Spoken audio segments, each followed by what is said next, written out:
हेमंत सोरेन ने कहा है कि राज्य में प्रवासी मजदूरों को रोजगार देने का काम शुरू हो गया है। मनरेगा के तहत जॉब कार्ड बांटे जा रहे हैं। इसके लिए सभी जिलों के उपायुक्तों को आवश्यक निर्देश भी दिया जा चुका है। उन्होंने कहा कि राज्य में 5 लाख से अधिक प्रवासी मजदूर लौट चुके हैं। इन्हें नियोजित करना सरकार की प्राथमिकता है। सरकार की तरफ से पूर्व में ही 2.5 करोड़ मैंडेट सृजित करने का लक्ष्य तय किया गया था। बड़े पैमाने पर रोजगार कार्ड उपलब्ध कराए गए हैं। शहरी और ग्रामीण क्षेत्रों में रोजगार के संसाधन उपलब्ध कराए जाएंगे।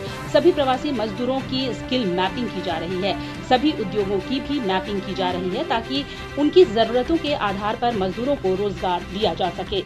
हमारे प्रवासी मजदूर आए थे जिनको मनरेगा में कार्य करने हैं।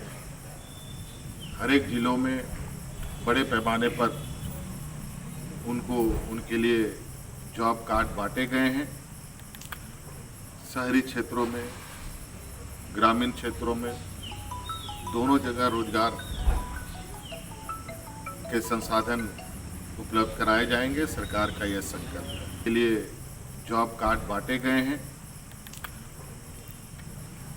और स्किल लेबर के संदर्भ में भी कार्य योजना तैयार हो चुकी है। लगभग इधर हट करके उद्योगों से जुड़े हुए लोग हैं, उनके लिए भी इस राज्य के सभी उद्योगों की मैपिंग की जा रही है और किस उद्योग में किस तरीके के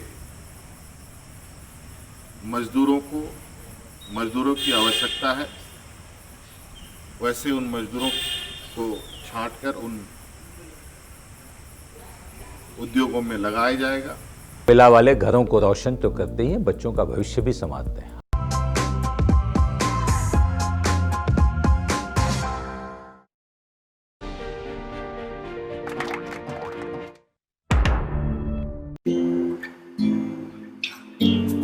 हर घर चुपचाप से ये कहता है, अच्छा लगता है जब सब कोई अंदर रहता है।